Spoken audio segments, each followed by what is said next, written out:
কেউ না জানলেও আপনি জানেন। আপনি কারোর জীবন নিয়ে ছিনিমিনি খেলতে পারেন না। আপনি একজন পুরুষ, পুরুষ হিসাবে দাবি করেন, কিন্তু আপনার বডিতে যে হরমোন আছে, এই হরমোনটা দেখা যাচ্ছে ফিমেল হরমোনে বিদ্যমান। আপনার কণ্ঠটাও মহিলা মহিলা কণ্ঠস্বর, আপনার কণ্ঠের ভিতরেও পুরুষের কোনো এই নাই। আপনার প্যানিস আছে, কিন্তু এই প্যানিসটা ইনঅ্যাক্টিভ।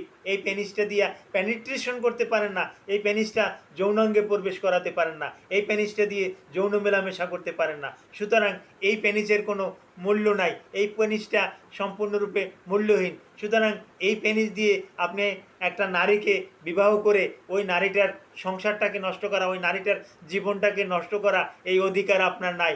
আপনি এজন্য আগে ভাগে, বিয়ের আগে ভাগে ডাক্তারকে দেখিয়ে আপনার শরীরটা ঠিক আছে কিনা, কোথায় কি কিভাবে কি, এটা চেক করে নেবেন। এটাই আপনার প্রতি আমার অনুরোধ। এ ব্যাপারে আমি আরও বেশ কিছু আলোচনা করব। ইতিপূর্বে এ ব্যাপারে আরও কয়েকটা ভিডিওতে আমি আলোচনা করছি, আজকেও আবার আলোচনা করে আপনাদেরকে জানিয়ে দিই। বর্তমানে এরকমের সমাজে কিন্তু এরকমের বেশি বেশি করে ঘটে, তাই আলোচনাটা না করে পারছি না। আসসালামু আলাইকুম রহমতুল্লাহি ওবারাকাতুহু। আমি ডাক্তার মীর শহীদুল ইসলাম। আমার চেম্বার শুভেচ্ছা 255, ঐতিহ্যবাহী শেখঘাট, সিলেট।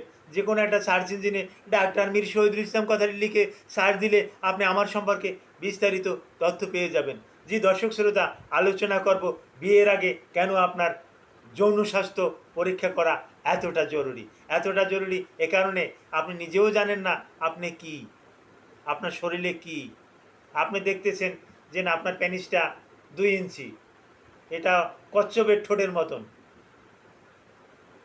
এটা ভিতরে ঢুকে গেছে। অন্ডকোষের, যেটাকে আমরা টেস্টিস বলি, স্ক্রুটাম টেস্টিস, এই টেস্টিসগুলো ভিতরে থাইকে গেছে, এগুলো বাইরে হয় নাই, এগুলো ভিতরে ভিতরে আছে। সুতরাং আপনি বড় ধরনের রুগী। আপনি যদি কোনো একটা মহিলাকে বিয়ে করেন, সম্ভ্রান্ত কোনো একটা পরিবারের মেয়েকে বিয়ে করেন, সেক্ষেত্রে দেখা যাবে যে আপনি পেনিট্রেশন আর করতে পারতেছেন না। আপনার যৌন দুর্বলতা, আপনার পেনিসটা শক্তও হবে না। আর 1.5 থেকে 2 ইঞ্চি এই পেনিসটা শক্ত হলেই বা কি, হ্যাঁ, শক্ত হলেই বা কি, এবং প্রিমেচিউর ইজাকুলেশন হয়ে যাবে। সেক্ষেত্রে আপনাকে ভেবে চিনতে আপনাকে কাজ করতে হবে। বিয়ের আগে এগুলো কেউ জানে না, তাই এগুলোকে একটু স্মরণ করিয়ে দেওয়া আমার কর্তব্য। কারণ বিয়ের আগে এগুলো জানে না। আর বিয়ের আগে এগুলো অনেকে আছে যে পরীক্ষা করতেও ডাক্তারের কাছে যাইতে ভয় পায়। কারণ অনেক ডাক্তারই আছেন যে যদি যাই, আর ডাক্তার আগে বলে স্যার আমি তো বিয়ে করি না, কিন্তু আমার একটু যৌন দুর্বলতা আছে, ডাক্তারও একটু হুমকি দেয়। হ্যাঁ, আপনি কেমন মানুষ?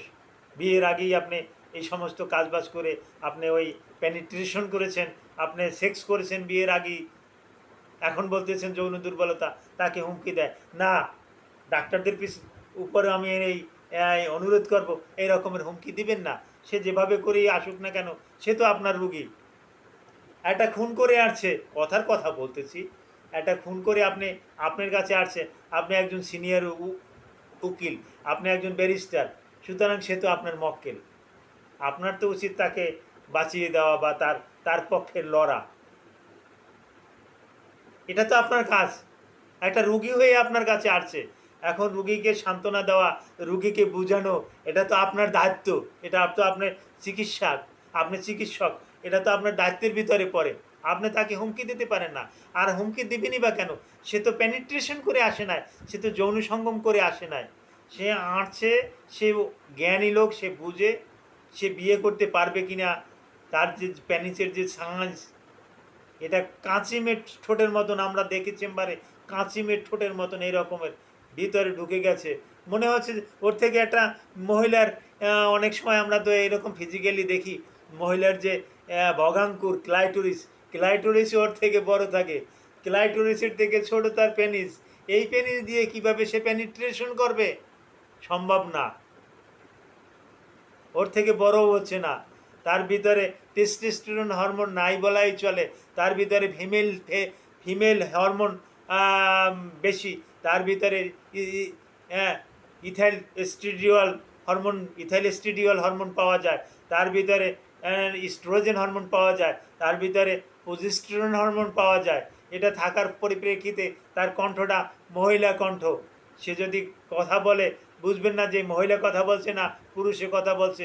এরকমের বর্তমানে দেখাও যায় যে অনেকে ওই বিয়ে করে নিয়ে আসছে, নিয়ে আসার পর দেখা যায় যে সে তো মহিলা না, সে পুরুষ।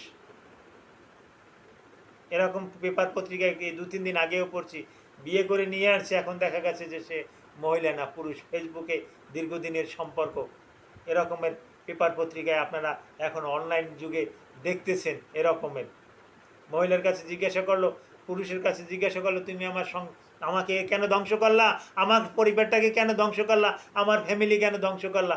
মহিলা বললে, তো পুরুষটা বলে যে না, আমার মহিলা কণ্ঠে কথা বলতে ভালো লাগে, তাই তোমার সাথে কথা বলছি। আসলে আমি পুরুষ, কিন্তু আমার তো দেখো পেনিসটা ছোট।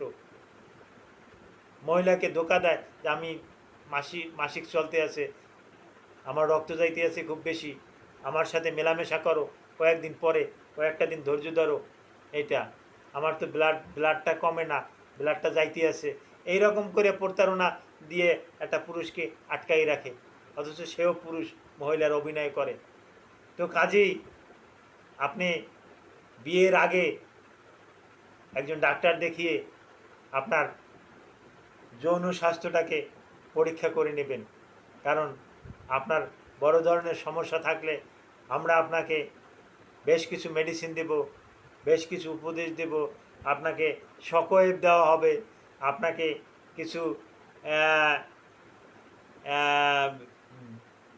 বেশ কিছু ভ্যাকুয়াম পাম্প আমি দিয়ে থাকি, বেশ কিছু ভ্যাকুয়াম পাম্প দিয়ে থাকি। এই ভ্যাকুয়াম পাম্পের মাধ্যমে আপনার পেনিসের সাইজ বড় করা যায়, পেনিসে ব্লাড সার্কুলেশন বাড়িয়ে দেওয়া যায়। আমি অনেক রুগীকে ভ্যাকুয়াম পাম্প দিয়ে কিন্তু ভালো একটা রেসপন্স পেয়েছি। তো সুতরাং আপনি ডক্টরের সাথে আলাপ করেন, ডক্টর আপনাকে দেখে শুনে যখন বলবে হ্যাঁ আপনি এখন বিয়ে করার জন্য উপযুক্ত, ঠিক তখনই আপনি বিয়েটা করে নেন। Thank you all.